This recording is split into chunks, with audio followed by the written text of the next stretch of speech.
Yes, people, welcome back to Albert JTV collaboration time with Canon Chatter. Match review time, people. But before we get into it, let's hit the intro. Euro 2022. England Lionesses. Captain Williamson. Serena Wiegman's Red and White Army. It's time to deliver. And there you have it, footballing community. Hashtag collaboration time. Streaming from both channels. Albert JTV meets Canon Chatter. Hashtag Euro 2022. Yes, people, welcome back to Albert JTV collaboration time with Canon Chatter. Euro 2022. Come on, you lionesses. We kicked off with a beautiful 1-0 victory against Austria. You know what? I call it in the title, get the job done. And that's what England done. As you can see, people, I've got two amazing co-hosts with me. YouTube royalty here with me, actually. So people, as I said before, thank you for the people that joined in and watched the preview show on Canon Chatter channel, obviously combining with mine. Thank you for your time and efforts. The like button, smash it straight away like you always do.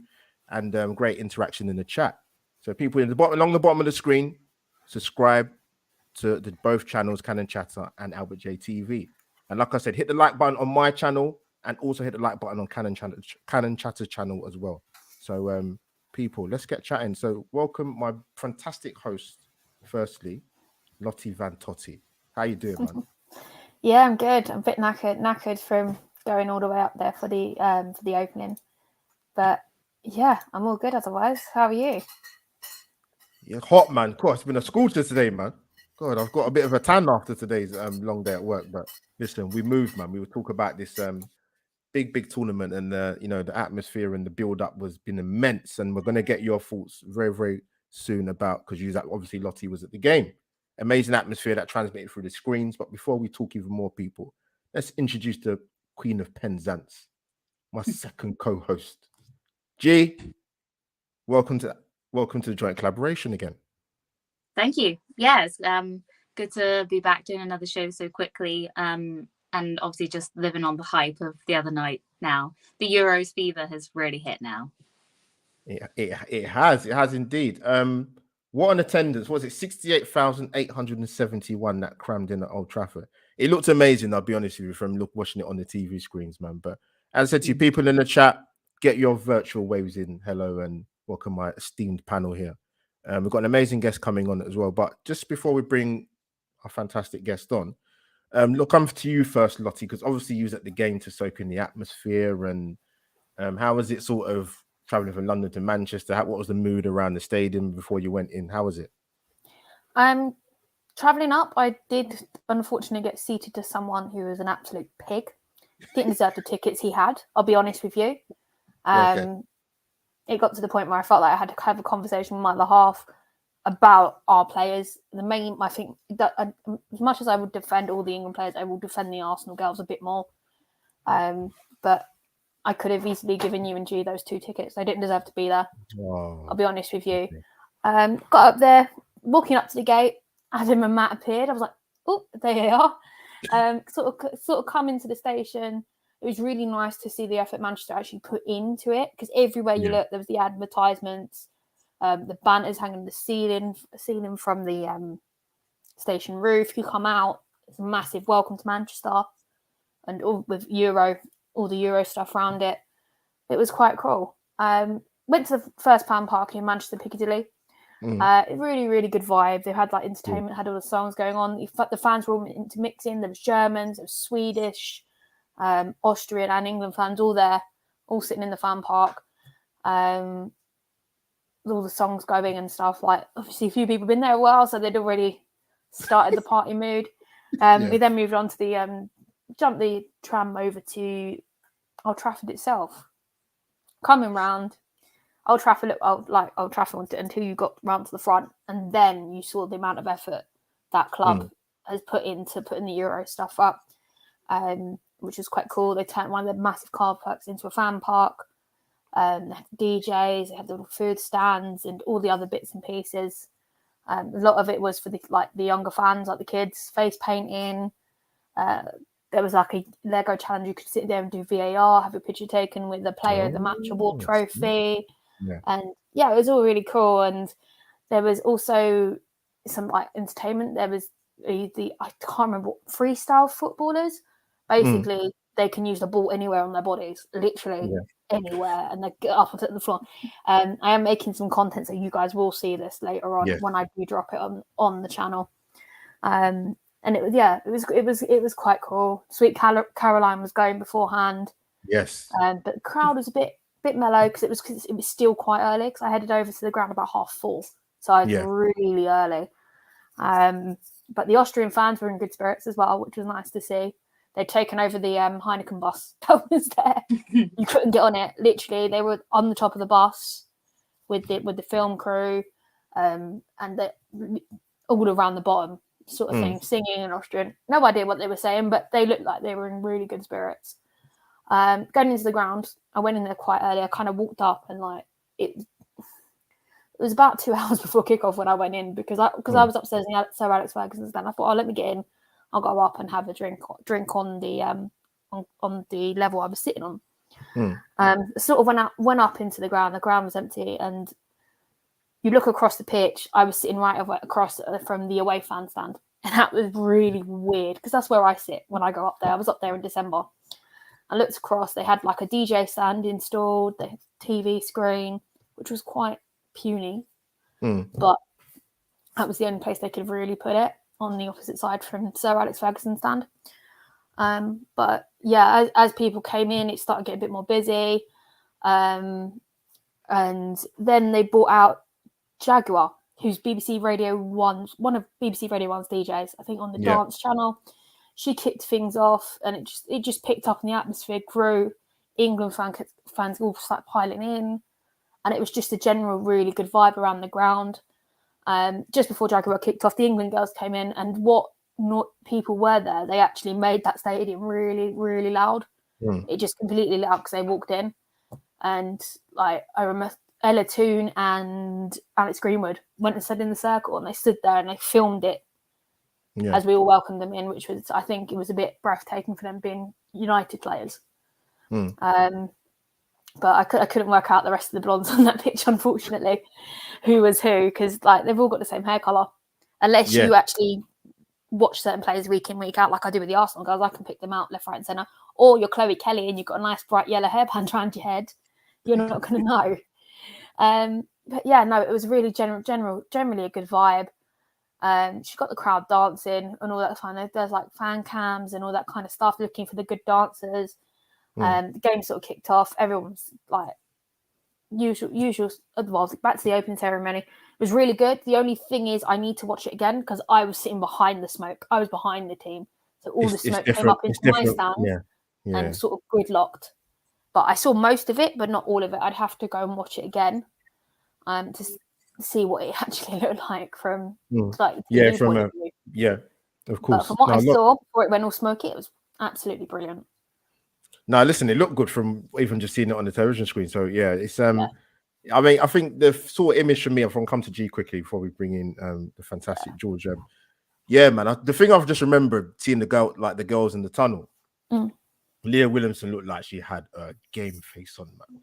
She looked like she's ready for war. Like I think there was just ice cold running through her veins, man. She looked ready to go to war in there. Trust me. So yeah, no, it's funny you mentioned that. I was having a conversation with G and like the women's WhatsApp group, because we had like a massive group.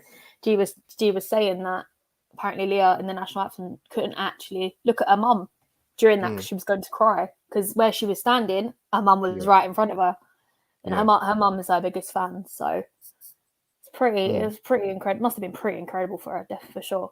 Yeah. Listen, I know some of these come to G. I know some of the ladies have played in big matches, big grounds. Off the top of my head, I mean, the Olympics in 2012. I mean, wow. I mean, some of the attendances for those games. But yeah, G, from your point of view, I know you're obviously looking forward to the tournament, but how did you feel sort of as a spectacle and, lead up to the game? Yeah, I mean, all day at work, I was just like, get me home. Like, I want to get involved and watch as much as I could. And luckily with our group chat, as Lottie said, they were posting pictures of different places they were. Like when they all met up with each other, they had a selfie, and they were showing us the decorations in and around the ground, what was happening. So in a way, it kind of felt like I was also there with them, which was nice just to see what was going on, because you don't see that. Cool. But We then wish you were. when it came to the game, it was unfortunate because we didn't actually, on the TV, they didn't actually show too much of the opening ceremony.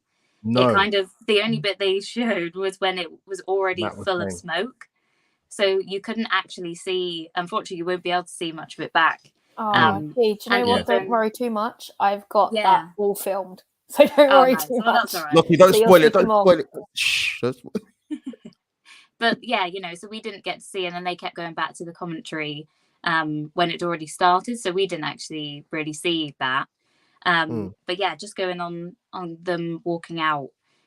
Obviously, we were just proud of Leah for our roots with her and our connection anyway. But as it went across, you know, they were all belting out the anthem. And yeah, she was there with her eyes closed. And then, as Lottie said later on, she said in her interview that that's where the families were. They were facing them.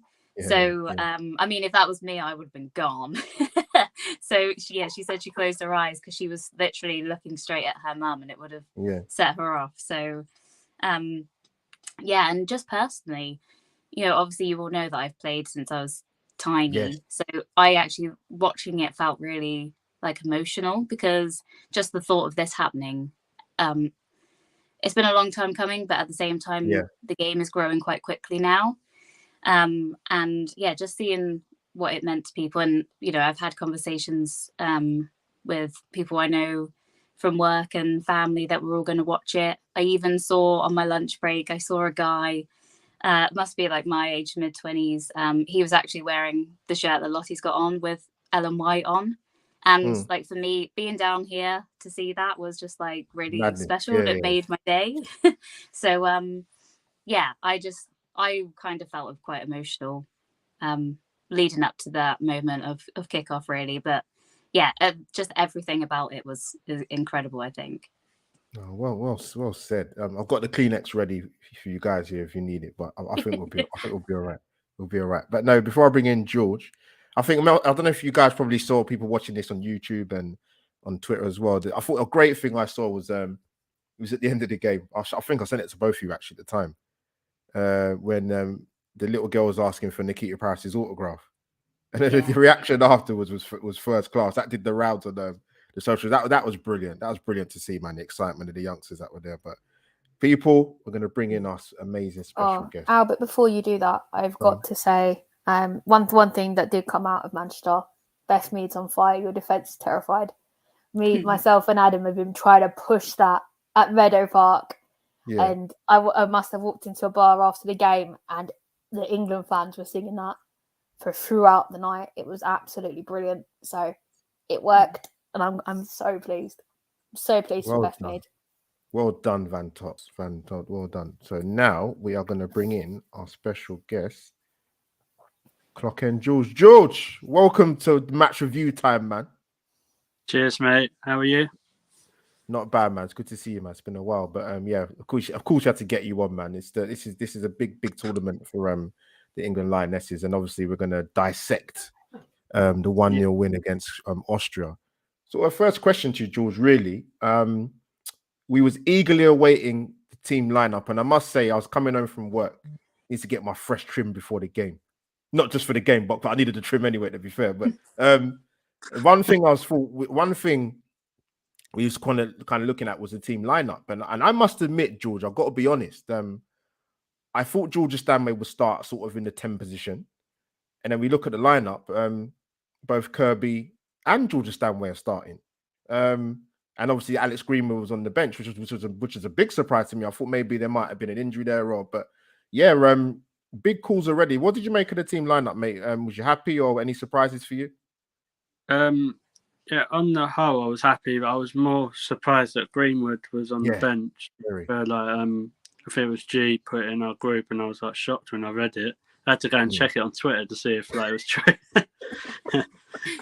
But on the whole, I thought it was quite a balanced team. I thought maybe I I wasn't going to be surprised if actually Frank Kirby was on the bench. Like, she just went with George Stanway as the number 10, but went with both of them. Attacking wise, I thought it was quite balanced. It was just more Greenwood not playing that was the surprise for me.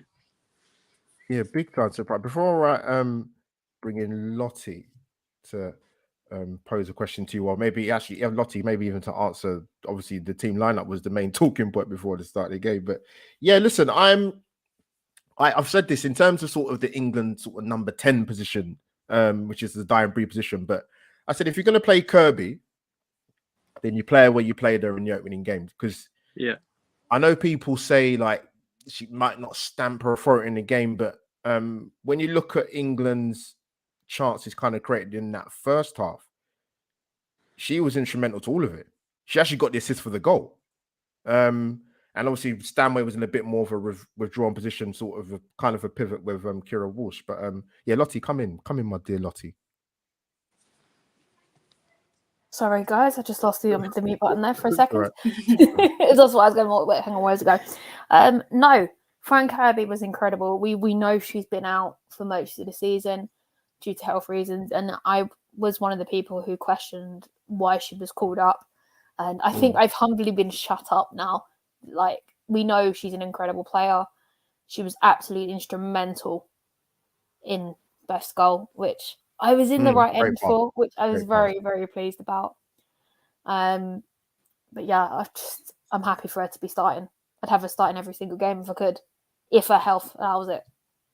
Yeah, I mean, listen, like, before I come to G, like I said, I was actually surprised Frank Kirby started, not because I didn't want her to start, but I thought Georgia Stanway would get the nod. But I mean, like I said, it was a surprise to me. Listen, Serena Wiegman's the coach; she knows what she's doing. She's a winner. But it was a surprise to me, to be honest with you. But I kind of thought England, not surprisingly, G started shakily.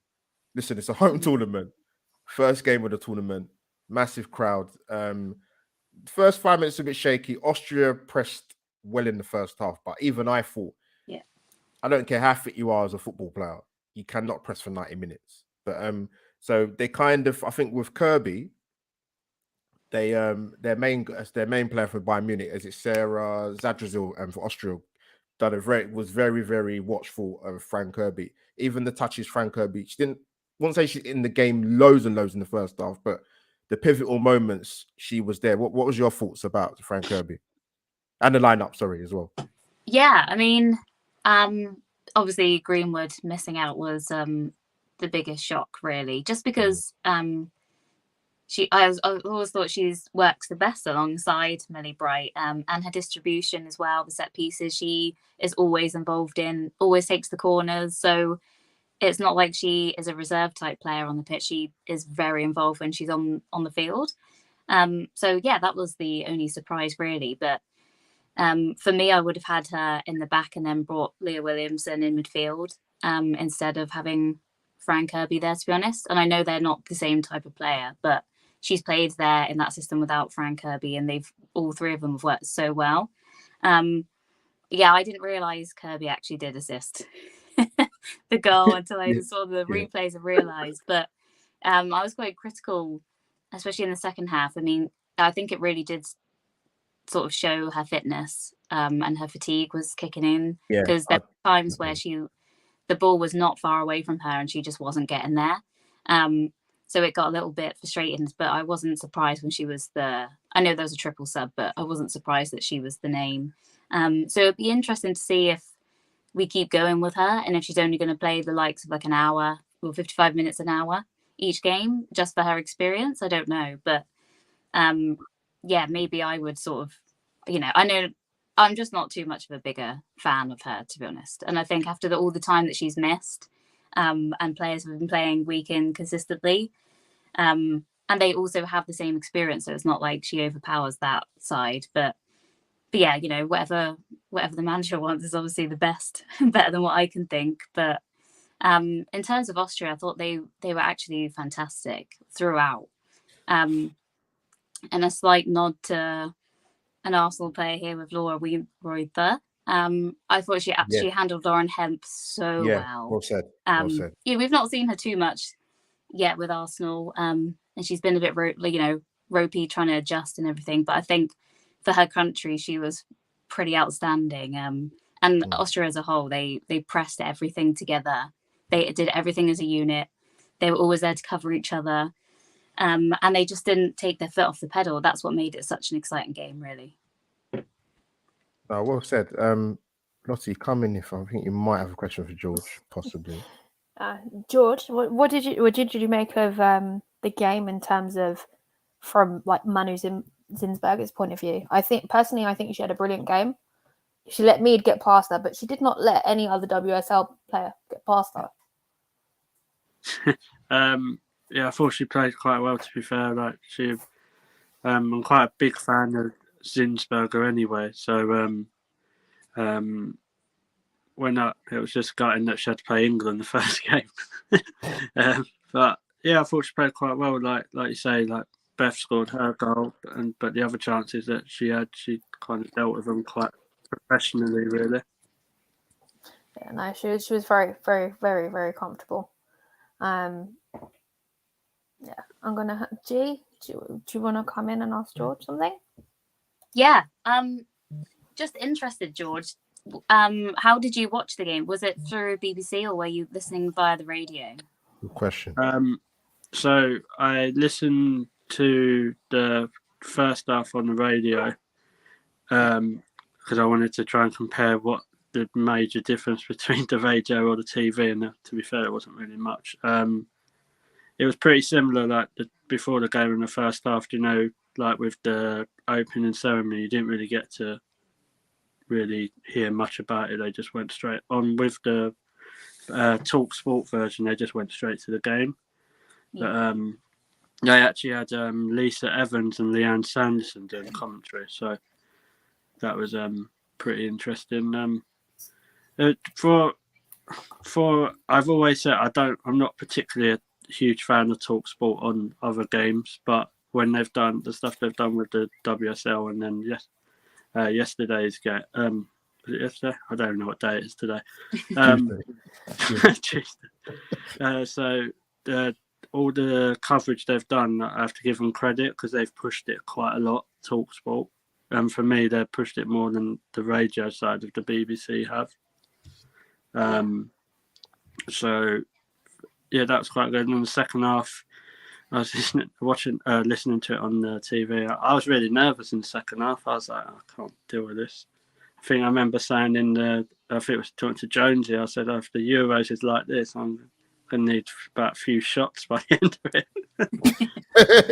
I was just like, but it's like what you were saying, Albert, you get the job done. And yeah, that's the thing. That's more what it was for me. But I thought, no, please, can we just make it a bit more comfortable?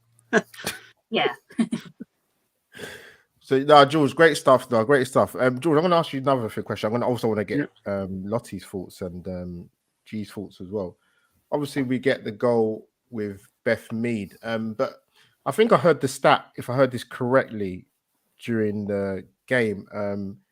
I think 16 of England's sort of their last goal, 15 out of their 16 goals are scored in the second half. Then they don't score too many goals in the first half. But I think it was key that they came out of the first half with something, because they had some. I would say they probably in the first half definitely there was two clear cut chances other than the goal. You had the chance with Ellen White, which I think she should hit the target from the header from Hemp's cross, and also I think if Hemp was right-footed, she would have took that first time rather than take the touch and then have a go. But yeah, I think one thing, George, that I think Serena Wiegman's spoken about, and by the way, Serena Wiegman, strong trainer game we had on, man. I noticed these things are very, very important. But England, I think, George, what it is, I think, is she's spoken about England being ruthless. And I thought after the first 10 minutes, where it was a little bit nervy, a few misplaced passes, I thought England gradually sort of dictated the tempo, and I think Millie Bright and Leah Williamson are very good at hitting a diagonal to Hemp, even if you're going to bypass the midfield. So, George, what's your thoughts about England not being ruthless enough, and obviously Mead scoring a fantastic goal. So for me, there's different ways you can be ruthless as well. Like ruthless isn't just going and scoring 4 or 5 goals and like basically embarrassing another team. Ruthless can be that you hold on to you kind of understand who the opposition is. So like Austria were no mugs really. Like they're a good side. That's the fact I'm kind of learning about all of this because I normally only watch Arsenal. So from what I was listening to, Austria seemed like a really good side. So it wasn't really going to be looking back, because I watched the highlights again. Like it wasn't going to be a 3 or 4-0 really. Not with everything. It's the first game at a home tournament. Well said. So that we were ruthless in that sense. Yeah, we could go on and score, but I might get a bit of controversy here, but I think Ellen White, she has to take about 4 shots before she puts one on target. So I've heard that said a million. I'm from what the games I've watched, obviously in WSL in England, she scored a few goals, but I'm not the greatest fan. But she's like Beth Mead gets the ball, gets a chance, takes it, doesn't she? So I was really happy for her as well because she's in my fantasy team, so that kind of helped. I knew there was a plus point. Yeah. Now, listen, go on, George. Go on, carry on, mate. Go on, bro. Yeah. But when she scored, I was like, because I didn't know it was Franco that set it up either. Because on the radio they forgot to say who had the ball, so then they just said Mead, and I was like, well, as soon as she had it, I was like, that's a goal. Then so I was quite happy with that. And I just think we were ruthless in different ways, not the way that is obvious, like going and scoring a few goals. We defensively, I thought we were decent, and I feel dirty for saying this, but I thought Millie Bright played well. So now I'm going to hell. You're not, George. You make a good point. We will touch on England defensively in terms of how they played against Austria. But no, George, great stuff, man. Yeah, come to my two amazing co-hosts. I'm gonna sort of pose a question to you, but I also want to ask you because obviously Matt's dropped in about Ellen White, and obviously George has brought it up, and I think Adam mentioned it in the preview show. I'm going to sort of ask the question in reverse, so we'll get back to sort of Beth Mead and England being ruthless. But Ellen White, what's your thoughts starting with G actually in terms of what Matt said and what George has said? Yeah, I mean it's definitely true, isn't it? That chance was probably one of the best chance. You know, she had no pressure. There was no. She kind of stepped away from the defender, so gave herself space and time, and just didn't catch it right. But that was quite early on, wasn't it? So you could kind of expect her to get, as they all did. I think everyone kind of got a little bit caught up in the atmosphere and the occasion at the very start. So you can forgive that. But I can't fault her effort, though, because she did chase down a lot. Like, she didn't stop running. And there was a point where she even slid in on someone, managed to keep the ball in, and she got herself involved in other ways. She is obviously the prolific goal scorer we know, but she also has to bring that side of her game as well, because there's someone on the bench that's going to be doing that for her. So she's got to keep getting involved, and somehow, it's not always about scoring goals. Sometimes if you can get involved, win the ball back high, and be there for someone else to create a chance, which is what she did with the chance before half. Yeah. We'll take that all day. So yeah, I think she put in a great performance. But yeah, absolutely does. It's one of those that needs a couple of attempts to get a goal, but you can put your faith in her that she's going to hit the net at some stage.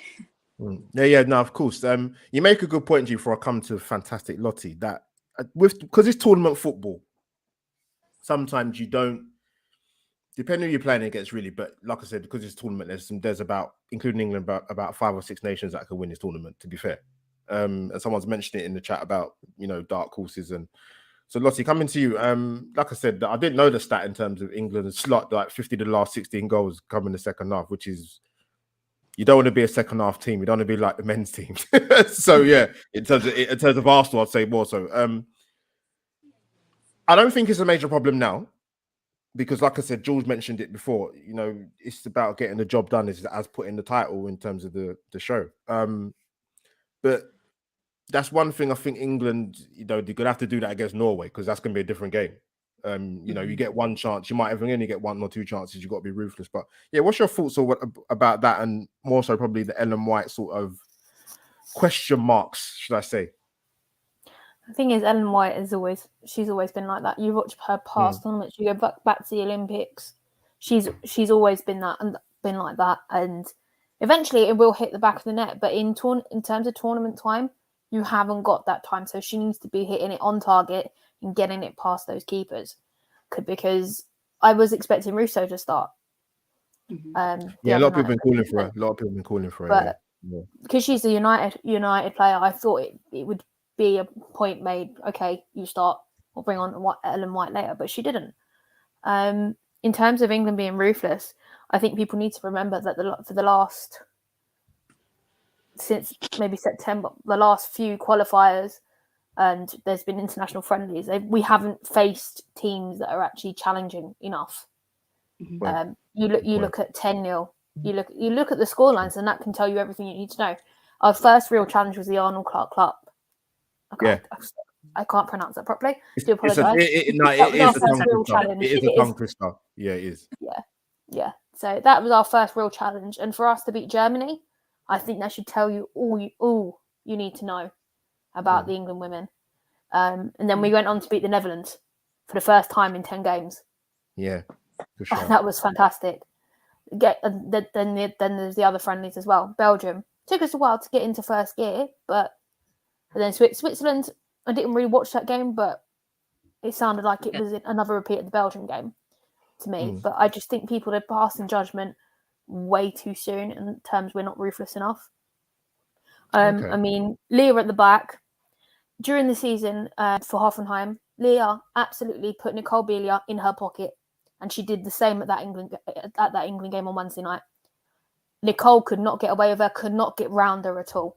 Yeah, and that is probably why she was in the back line, which I expect her to be sort of swapping in and out of midfield, because her bread and butter is the defending, but she's also registered as a midfielder for the tournament. So another thing I really, in terms of Mead's goal during the build-up, I did enjoy watching Mead and Hemp switching sides. Yeah, interchange throughout the game. The interchanging, it was really good, because the sort of first 15 minutes, she was on one side and then they swapped. So it was regular interchanging, and I think that did really did not help the defence for Austria before that goal went in. No, Lottie, you make a great point. I think with football now, you play a front three. It needs to be. It can't just be rigid. It needs to have flexibility and fluidity. Yeah, you watch it the men's. You mentioned the men's game all the time with different teams. You got to have that interchange. Men's game hasn't quite got that. For me, Mead and Hemp are absolutely lethal, because they can switch it up any time, whereas the men don't do it as frequently when we look at England. And I think that's why, if I'm going to look at my front three, Mead and Hemp will always be down there first, because they're dangerous.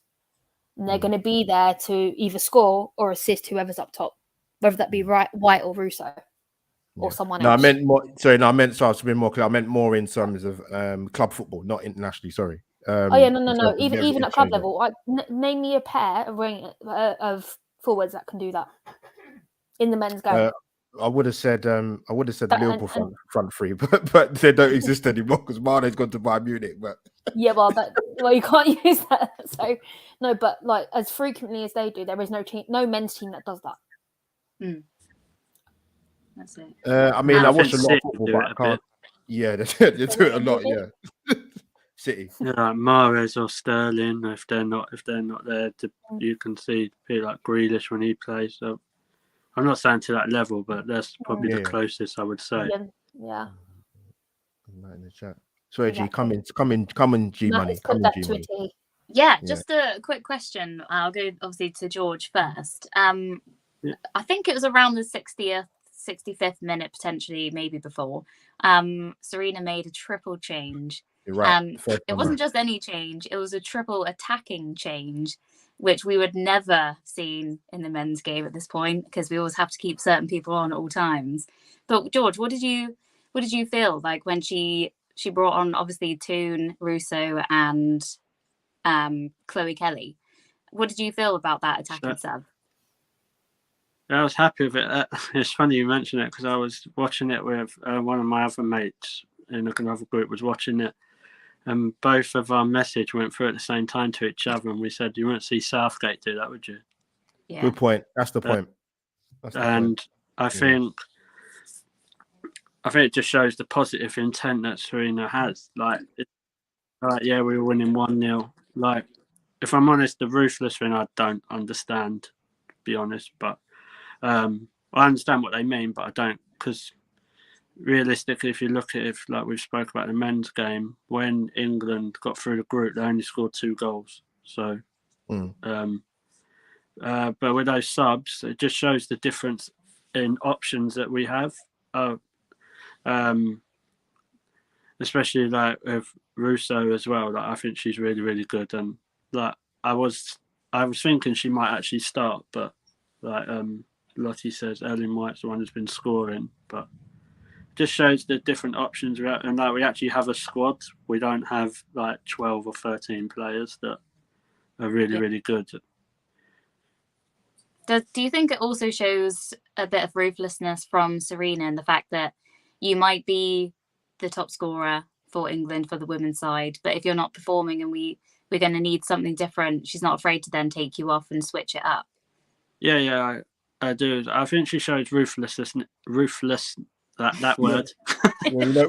Go on, George. Get it out, son. Go on, mate. Ruthlessness. So, yes. Don't give me that word on countdown. Bloody hell. So, because I think putting Greenwood on the bench shows that.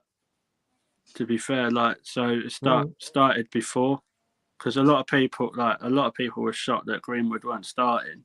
So it shows that Serena does what she wants to do, and if you're not doing what she wants you to do, you'll hit the road, Jack. You know what I mean? So, yeah, I think with those subs, I think it enables everyone to be on the top of their game, because they know that if the slightest bit they're off, they could be off.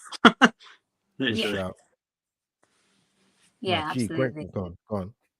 Karen, the only other thing was I was going to say, do you think, open to everyone really, do you think that maybe that kind of shows her experience in this field of not just relying on the same person because of what they've done previously and hoping for the best and being too afraid to change something? Do you think that's the way she acts like that? And, you know, I mean, it's not the 80th minute either. It's the 60. We've still got plenty of time. And then for her to just make a sub like that, take off big names, and Frank Kirby as well, you know, and obviously Beth Mead. I think we were all a bit disappointed with that one, really. But, you know, someone has to give sometimes, don't they? So do you think that just kind of shows that her experience and trust as well that she's got in all of the squad? George, come in, then Lottie. Come in, George. Go okay. On. Yeah. I think it shows an elite manager as well. Because let's be real, like comparing to other managers, I don't see Phil Neville doing that. No, Phil Neville definitely wouldn't have done that. So I think Serena shows she's an elite manager. So it doesn't, like, she might even be thinking that they can offer something else. Like, Beth got her goal, so technically she done what her job is. Kirby, like we've said that she was absolutely shattered. She, like, from what the radio commentating was saying, that there was balls that were like inches away and she just couldn't get to them because she was so tired. So she's seen that, because she could have left her on another 10 minutes and say one of those balls goes wrong, she can't reach it, and then Austria go and score.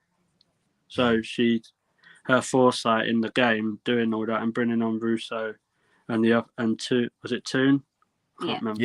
Yes. That come on adds a bit more energetic play to what England have.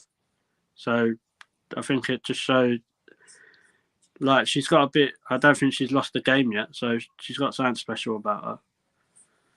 Great points, George. Lots. Go on, Van Tots. No, George does make very, very good points, but I think we also need to remember that with Serena, she's a serial winner. She's won this trophy the last time round. and she's not afraid to make her choices. But you've also got to remember we've got the squad depth to do that. Yes, and it's like James had said on the last show, she builds her teams on friendship. So those you won't see no miserable faces, no sulking off them like we do with the men's team. They'll come off and switch off, and the whole game changes.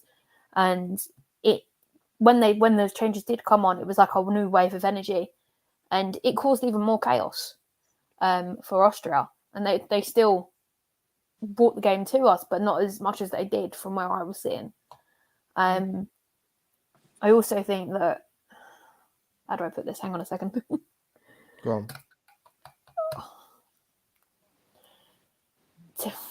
No, gone. Thought's gone. Sorry, guys. No, that's all right.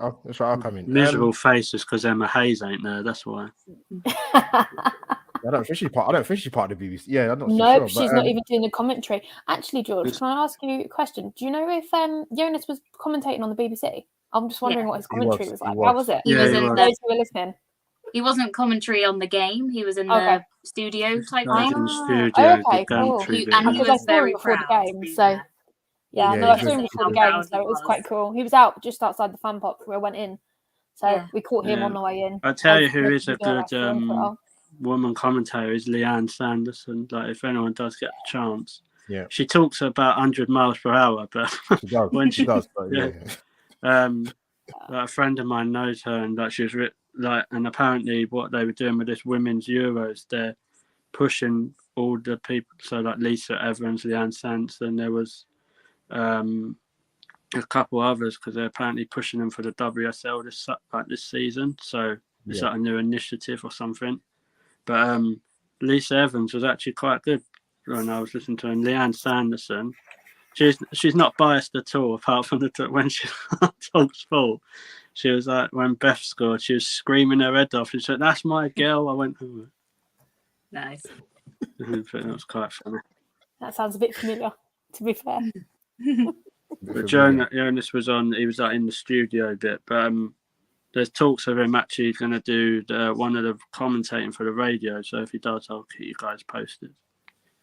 No, well done. Well said, man. Actually, before we move on, Albert, sorry. I'm just curious, what is Lisa Evans like? Because obviously she used to play for Arsenal. She's now moved over to West Ham. Am I right, G? Yeah. Yeah, sure. Like, how was her commentary? Yeah, she was alright. She was. A lot of it was like generalised. Like she wasn't biased at all. She was talking about the girls like she knows, like their mates, sort of thing. But I thought she was alright. To be fair, like I've heard worse. Like I'm not a great fan of Rachel. Is it Rachel Yankee as a commentator? But she was. There were certain aspects of when it was on TalkSport. He had Sam Matterface, and that's one person who knows how to blag himself through a commentating of a game. So there was certain aspects when Lisa and Leah was kind of taking over, and he was just sitting there looking at the view. I think. Oh, well, that sounds good then. At least I won't have to listen. There was kind of good as well. But I just want to also say, you might have mentioned it before, but I think Alex Scott, like what she's doing, like, I think she's just amazing, really. No, I said no, yeah, because Lottie, you asked the question. It was Jonas was there with obviously Gabby Logan, sorry, old surname Gabby Logan, presented it with Alex Scott and Farrah Williams, and Jonas Ideville was there. Yeah, so no, yeah, he was there. He looked sharp, man, in these blazers, man. I must admit. He did. Attention to detail is important, man. But yeah, just sort of before we so I want to sort of get you guys in terms of probably England's player of the match. It's a bit of a talking point in terms of, I know Lottie, it was different in the ground as it was. There was on the Lionesses page on Twitter, do sort of a poll system where they pick 4 players and everyone voted. So before I come to that, sort of touching on G's question, and Lottie's mentioned it and Jordan mentioned it. It's experience for Serena Wiegman. That's exactly what it is. And I think what she recognized was obviously 1-0 is a very, very dangerous scoreline in football. And the fact that she made 3 positive changes, bringing on 2 Kelly and Russo. Russo had a big chance like 10 minutes after coming on, but maybe people say it might have come early, but no, that was a big chance for her actually to score. And to me, she comes across as sort of the old-fashioned number 9, good in the air and can hold up play. And so yeah, she is an option. How seriously Serena Wigman considers her in terms of starting is completely up to her. It's 100% up to her. But yeah, it's positive changes. The Austrians tired because, like I said in the beginning, you can't press for 90 minutes. I don't care how fit you are. So to bring on fresh legs in terms of Kelly, Toon, and Russo, they freshen things up. And yeah, listen, as we've kind of all said, man, England got the job done. It's an opening group game, like George mentioned. You're not going to get many opening games with any England team. Men or women, they're going to go smash a team 3 or 4-0. It just doesn't happen. But no, like you guys have mentioned, it is an experience from Serena Wigman, and Lottie said she is a winner. And 1-0, like I said, is a dangerous scoreline in football. So I think making them 3 changes made sense. I thought Kirby would come off after about 60 minutes anyway, because she's not played a lot of football, to be fair. No, she hasn't. No, she hasn't. So, yeah, listen, I thought they did well when they come on, the 3 ladies. They gave a lot of energy, forward thinking, and there's times when England hit on the break fantastically. That's even in the first half. There was an instance where I think they played 2 passes in the first half and they was almost in on goal. So yeah, they've got their strength and depth is insane, England, and she's got embarrassment of riches there. So listen, not the first 11 is not just going to win this tournament potentially for England. It's going to be the squad thing. And yeah, as you mentioned it earlier in the stream, one of you guys, I can't remember who did it. I thought Austria defensively did quite well against Lauren Hemp. That's not to say Lauren Hemp had a bad game, but the Austrians I thought dealt with her pretty well, to be honest with you. But the next talking point, obviously I want to get you guys amazing thoughts on player of the match. George, I'm going to come to you first, mate.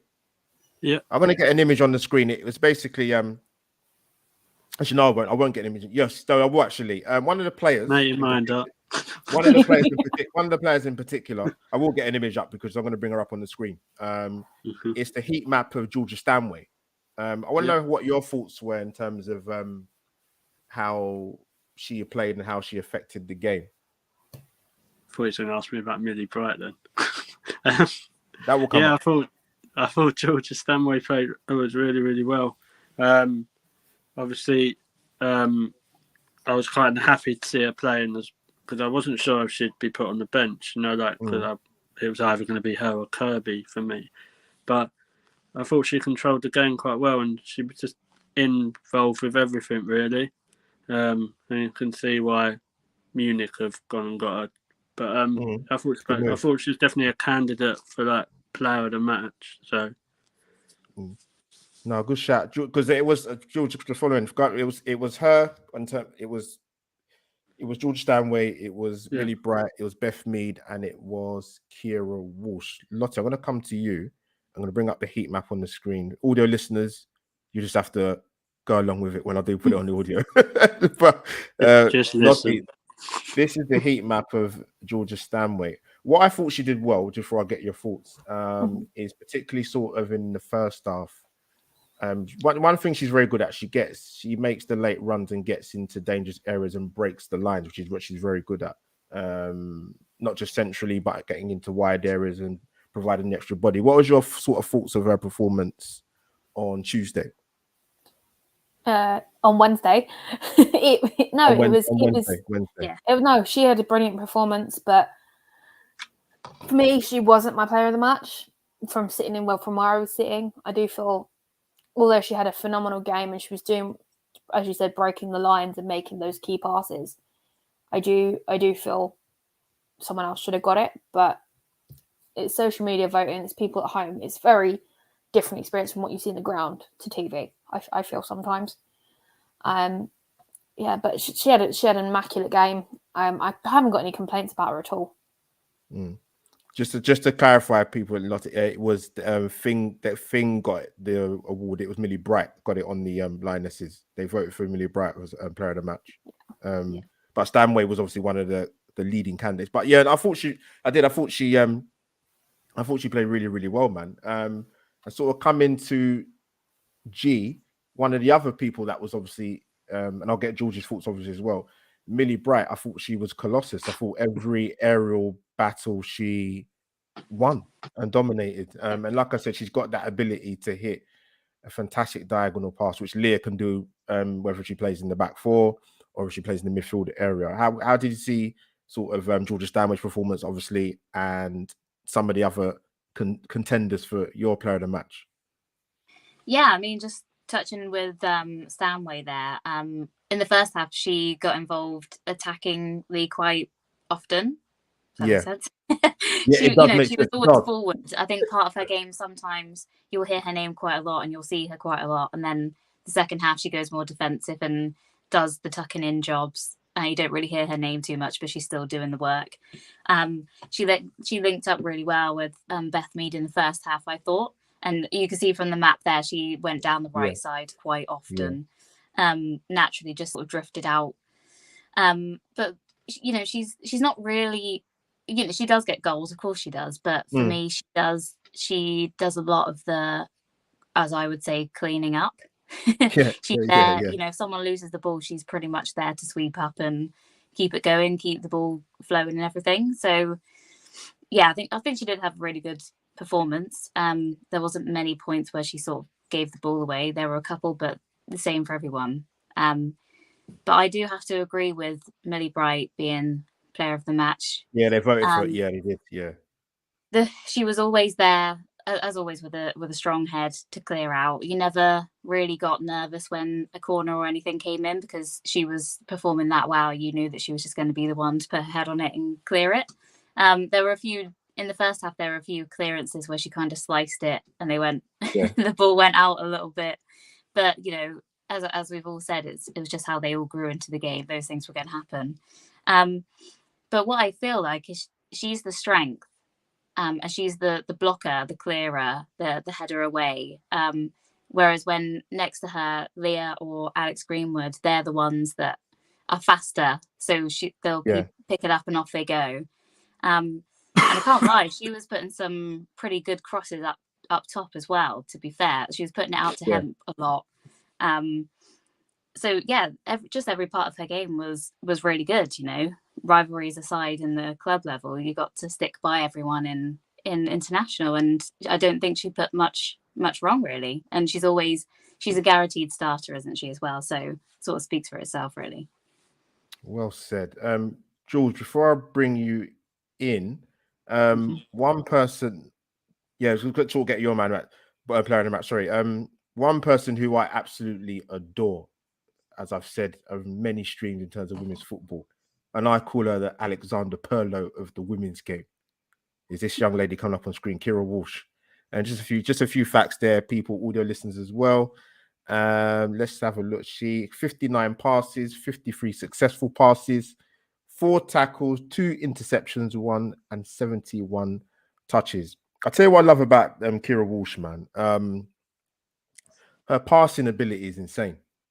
She makes the game look so easy. Her diagonal passes, even I was just sitting there during the second half, particularly, I was thinking, Kira, just stop it. Stop playing passes that fantastically well. It's ridiculous. But yeah, I think she's instrumental to the way England. She might not get the plaudits because you've got stars like you got Mead, and obviously there's a lot of hype around Lauren Hemp. But when this lady gets on the ball, man, she does make England tick. And I think for people where obviously Leah can play in a double pivot with Kira Walsh as well, but she can go into the back four. And I think that for the likes of Millie Bright and Leah Williamson, you got somebody like that in front of you who you can give the ball to on the half turn and take it and not feel under any pressure. And yeah, she's so influential, man. She just goes sometimes for me goes under the radar. Yeah, George, coming in.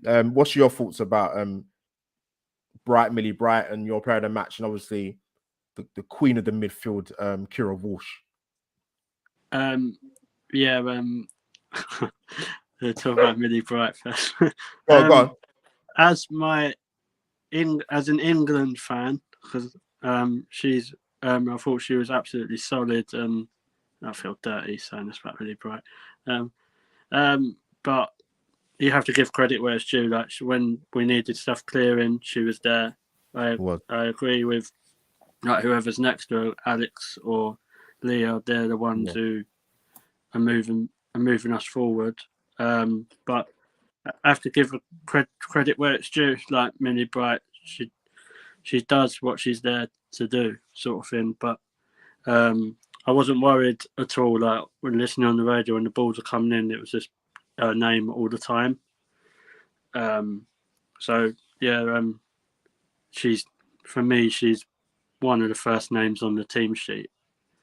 And kind of just quickly going back to like what G said about Georgia Stanway, like you hear her name. So in the first half on the radio, that was all I was hearing was her name.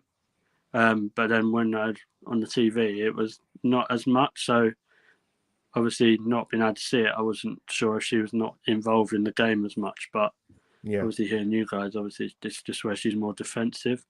She reminds me of I don't like to compare that much, but like if I was, like to a Kante or a Makaleli sort of thing, like that mould from the men's game.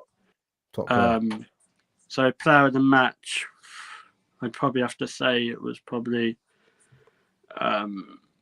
Millie Bright, but then I wouldn't have been disappointed if Kira got it either, because like you were saying, she's so underrated. She don't get the credit she really deserves, like because people like Mead, Hem, and all that only do what they're doing because of Kira Walsh. Good shout. So yeah, that's my opinion on it. Great stuff, George, mate. Great stuff. Lottie, come in, man. Come flying in, man. Yeah, no, I think me and you had the conversation the other night about Millie Bright being player of the match, and I completely she, don't get me wrong, she was absolutely brilliant, but what the cameras don't show is how commanding our captain is.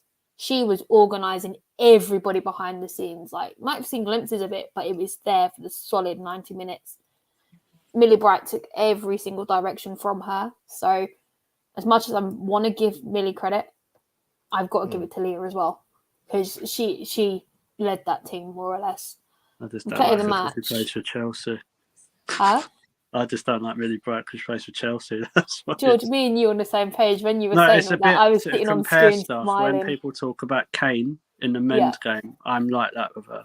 So it's hard for me to... Yeah, no, I completely understand that, George, because I knew what Albert was going to say, and I was sitting there with a big smile on my face, like, here we go. My player of the match, it's going to have to be, I'm going to go for a complete wild card. It's nobody on that list. For me, it's got to be Lucy Bronze. I really enjoyed watching her play. I mean, she was everywhere. She was closing down the right people. She was getting forward. I just think she had a generally all-round really good game. She was shattered at the end, wasn't she? Yeah, no, she was exhausted. She was everywhere. She just dropped to the floor at the end. Yeah, she did. She did. I was like, when she went down, I was looking like, oh my God, who is that? Please tell me she's all right, sort of thing. So, yeah. No, good shot. No, listen, it's everyone will have their sort of view in terms of their player of the match, but those were definitely one person we haven't mentioned. I thought just quickly that I thought was all right, and I never give her credit, was Mary Ertz. Yes, she was a couple of the saves she made, like, and I've not, like, when I saw her as number one, I even remember having conversations with Lottie and say, is that should she be in goal? Yeah. But I have to give credit where it's due. Like, she made some really good saves, and I thought she'd done quite well. No, good shouts. What we in people, big up to people in the chat for tuning in on this Friday night, because I know you're probably having your takeaways and watching Soapland, but the fact that you're here in the chat means everything to the kind of chat Love Island. Albert J.TV. Go on, George, what you say, mate? Don't forget Love Island. That's on as well, line 9. Well, there you go, George. And the other women Euro games. It started at 8 o'clock. Everything good. Yes, well said, man. Well said. But big up to people in the chat. As I said, smash the like button on Albert JTV and Canon Chatter. Don't wait, go and do it, people. But we are 59 minutes in. There's probably one more thing to ask George, and see my co-host might want to throw in a couple of things as well. But massive game for England against Norway next. I don't know if you guys managed to see the Norway game at all, any highlights, or if you saw the full game. Good side, man. Ruthless, mate. Good side. Frida scored yesterday. Brighton scored and got an assist as well. After the first 30 minutes, that game was over. Completely over. 3-0 up within half an hour. Some defensive mistakes from Northern Ireland. Unfortunately, and you just put them on the back foot, man. Unfortunately, but yeah, it's gonna be a very good game. I'm gonna come to my fantastic guest first. George, what's your sort of thoughts going into England's next game against Norway, and what's your score prediction, my friend? I hate doing score predictions. So, I think if we can start on the front foot, I don't think I watched the first half of the Norway game. Like you said, after half hour, it was over. But it's over, yeah, definitely. Just for Northern Ireland to be there, I think that's an amazing feat. So, the way they celebrated when they scored, I thought they won it. So, yeah, George, you make before you come back, I want to bring you back in. You make a good point about Northern Ireland, because they've only become full time in January this year. Well, it's catch up, isn't it?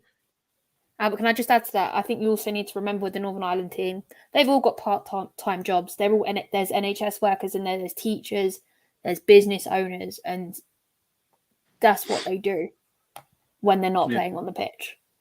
Yeah, because Kelly Smith mentioned. I think only Laura Rafferty is actually full-time at the moment, because she plays over here for Southampton, who've just been promoted to the Championship. As I mentioned, them just being there, like, I know obviously I don't want to lose like that, but them just being there is like an amazing feat, really. Yeah. But with Norway, like, it's not going to be an easy game. Like, if we can start on the front foot, I think we're strong enough to win. It just all depends. Score prediction. I think it'd be tight. Yeah. Albert, you always do this to me. 2-1 England. Yeah, you know what? That's not a bad, George. That's not a bad shot, mate. That's not a bad shot. Mead will score and Ellen White, because I've said she's not that. She puts her chances away. She'll probably first chance she'll probably ban it in top corner. I've said it. But no, George, great point about North Ireland and Lottie following up, because like I said, it's only since January this year. That's not. And Kelly Smith made a good point in the commentary in terms of like centralized contracts, and she's done about England being in that position 15, 20 years ago. So the Northern Ireland have got, it's going to be a long catch up. Even you think of that, that's not even that long ago, really. Exactly. That's like, you compare that, and I'm not very good at maths, but that's less time than the Premier League's been running. Yeah, exactly. Good point. And they're only coming to, like, for me, they're only coming to I wouldn't say level like about the Premier League, but what I mean is like with contracts and stuff like that. So the more games and more tournaments that teams like Northern Ireland can get to, the better for them, really. Exactly. But, like, they should all be proud of themselves, like each member of that squad. No, George, great shout. My two amazing co-hosts. Let's start with G, actually. What's your thoughts going into the big game on against Norway? And yes, score predictions, G. Yeah, I mean, I think it's definitely the toughest one of the group.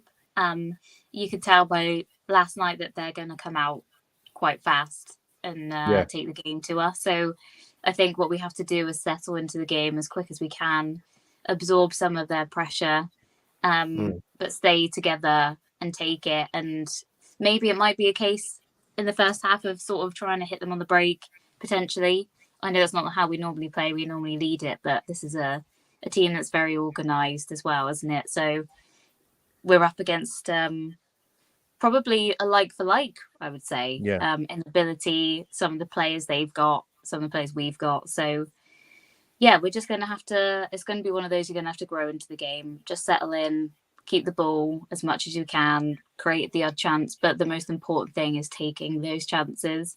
I think we can take positives from the game the other night and put that into practice now of putting those balls in the back of the net, because that's, in this type of game, that's going to be, as silly as it sounds, of course, is going to be the difference. And if anything, we could sort of keep their main ones quiet, then we've got a chance. But as well, we'll be up against some players that we already know from the WSL. So maybe we might be able to, get Beth describing what Frida Manham's all about, and Leah, of course. So there's going to be the Chelsea girls as well can get Writer, I think she called it in the Chelsea one.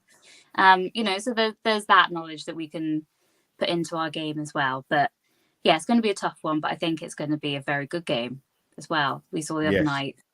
These are the games we want. We want tough games, don't we? So 100%. I was gonna go 2-1 as well, to be honest. Go on, man. I'm gonna go 3-1 to us now. Wow. Second half blowout. That's a serious scoreline, man. The best scoreline. Yeah. Van Tots, man. Tough one on against Norway coming up. It's gonna be a good game. I think it will be a good game. It will be. They're both quality sides. Ega Hegerberg's come back after she's like a 5-year hiatus. Obviously the treatment of the Norway in terms of women's football over there, but she's back. Played well yesterday. She did all right. What's your thoughts, Lottie? Nervous or still time to be nervous? And how you feeling? Do you know what? I can't be nervous. I've still got to watch that game back. So I'm doing that straight after this show. And I'm going to watch tonight's game back afterwards. The Spain game. And then I've got 3 games to watch back tonight over the weekend. Yeah. Oh, yeah, no, 100%. Thing is, with Norway, I think we do have a slight advantage in terms of our players knowing the WSL players. They've come up, it's a prime example is Brighton. We've come up against her before. Millie should know her. Millie plays with her. Leah's come up against her before. They're at the back. We should be fine. Yeah. I think Frida Manham will be easier to shut down because obviously the Arsenal girls play with her. They know how she plays. The other girls have come up against her as well. But I do expect both teams to come out of the gate swinging. I don't want to see no nervousness and slowly settling into the game because it took us about 20 minutes before stuff started moving in the Austria game. So I don't want to see any of that. Because these two have taken both my scorelines twice below me, I'm going to go for 3-2 England. Oh, wow. Yeah. I want a goal fest. But I do really want to back Mary Earps because she's currently got 16 clean sheets for England out of 21 caps, including Lottie. You know what? You bring up a very good point. Amongst all the analysis and the thoughts about the game against Austria, England gets a clean sheet. And they're very good and defensively, as we spoke about on your channel and Cannon Chatter when after the Arnold Clark Cup tournament, England defensively are very good. They're very, very good. They've got amazing versatility. I think the fact that she played Rachel Daly at left back ahead of Greenwood, who can actually play there as well, speaks volumes. You know, big up to Rachel Daly as well. I think she was. You know what? She's brilliant. Yeah. She's brilliant. Her versatility makes her a sort of, I know I call Chloe Kelly the wild card in there because I wasn't expecting her to be picked, but with Rachel Daly, she's that versatile. It can be played against her sometimes. I remember reading some interviews where she's actually felt like that because if you look back when she's over at Houston Dash and when Phil Neville was in charge, she got the England call up because she was 3 times in a row in the National Women's Soccer League Team of the Month. Yeah, she broke a record. She scored 10 goals for a personal best or something. I'd have to go back and find the exact stat for that, but I was reading that the other day for some content that I'm working on. But yeah, no, she's just if we lose someone up front, we can put her there, and yeah, she's incredible. I've obviously where I've seen her play for England, I've actually had a look at how she plays for Houston Dash. Yeah, and she's quality. Yeah, she's fantastic. I think so. George and G have gone 2-1 England. Lottie's gone 3-2. I'm gonna go. G went 3-1. 3-1. Did you say 3-1? Yeah. Right. I'm gonna go well against the grain of all of you. He's going 6-1. I'm gonna go 1-0 England, George. Yeah, no, you can't do that to me again. I've got to say, I've got to say as well. I think Mary Earps cleaned up a ball, very Aaron Ramsdale-esque, but she doesn't smile. Excellent. She doesn't smile. She doesn't smile. I was sitting there because she was wearing green the other night. I was thinking, oh, Aaron Ramsdale. But I remember seeing her do it before, and she just doesn't smile the way he does. Because she's from Manchester. Don't say that, Jules. The point where she sort of held the ball and just sort of like her facial expressions on the telly. I saw that. Yeah, it was brilliant. Well, I need to watch that back because obviously I saw the back of her head when she did that. It was very. I don't know how close it was to the end, but there was a point where she sort of just grabbed the ball and just lay on the floor, but the camera was right on her face, and she was just like. Thank God for that. I think also I like Lucy Bronze needs to get a mention for her shithousery during that game as well in front of the Austria fans. I was right above that when that happened. It was absolutely brilliant. They were all sitting there in that corner, and the ball girl went to throw back the ball. She went, no, I don't want that ball. She picked up the other ball just to waste some time because they were all sitting there making the noise. And like throughout the corners up there, going, oh, and they were really good. There was only like 2 small pockets of them. But it was really good. And when the VAR decision came through as well, I thought it was really good the fact that they put it in Austrian underneath the English, which was pretty cool. Can I ask a question about the VAR thing? Yeah. Go on. So I didn't realise, unless it's different, that, with Beth Mead's goal, why they went to VAR and didn't look at goal line technology. I've never seen that happen before. No, that doesn't normally happen, does it? They checked the goal to see that it went over the line. It was that far over the line. I even saw it. Like... I can agree. I can say the stadium was like completely on agreeing with George there.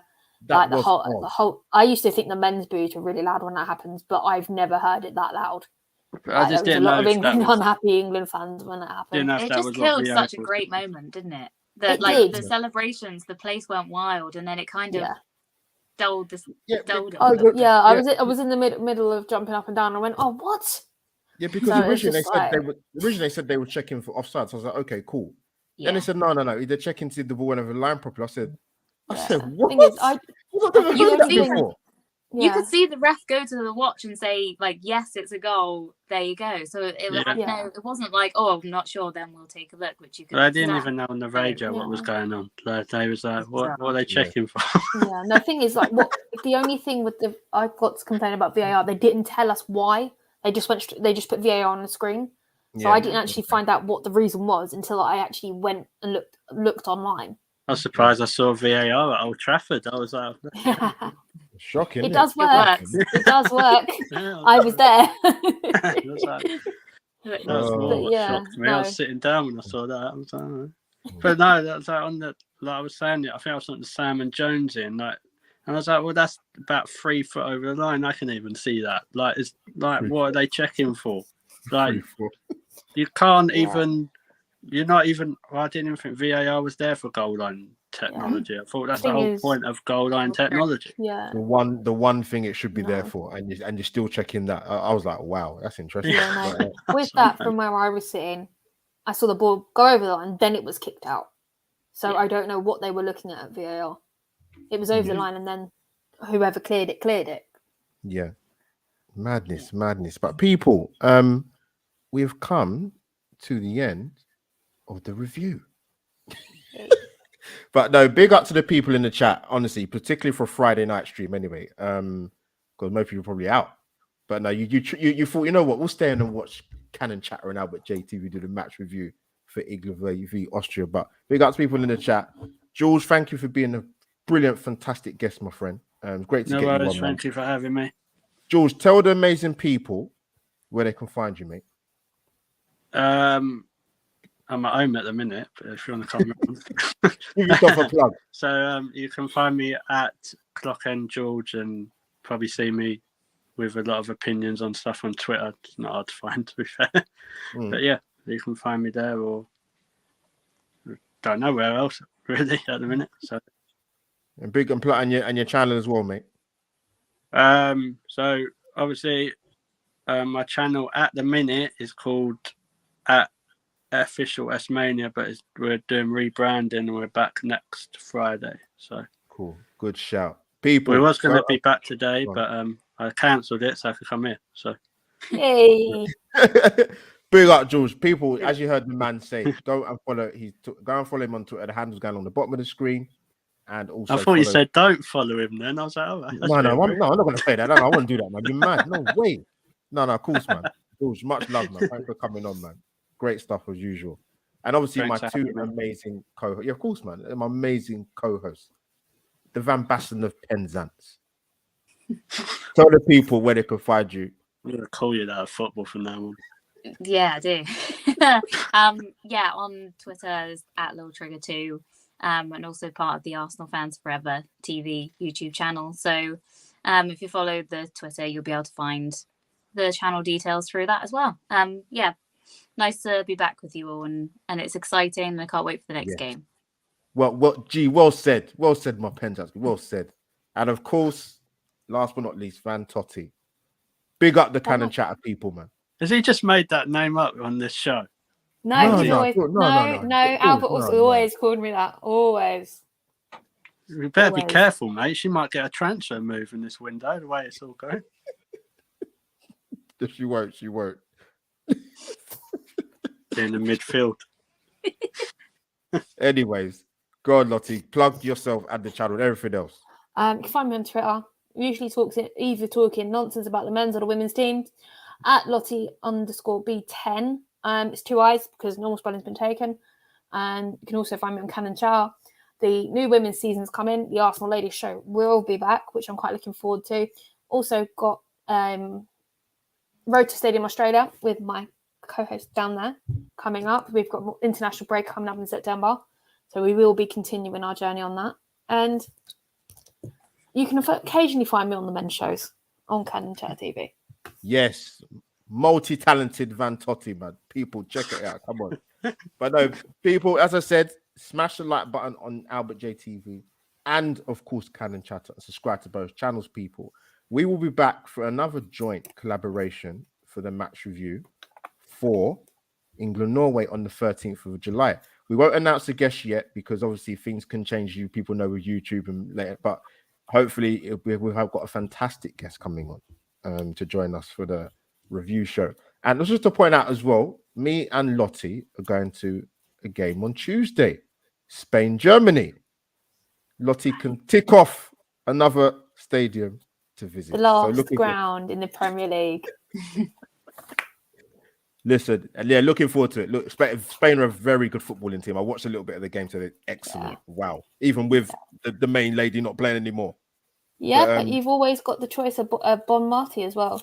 And as you said before, as you said before, Del Castillo. Yeah, brilliant. Class. But people in the chat, thank you once again for your amazing input. And like I said, obliterate the like button. And of course, sorry, audio listeners, this will go out on mine audio. So Spotify and Anchor people, stay tuned. But that is match review over and out, people. We will see you soon on the 13th of July. Peace out, people.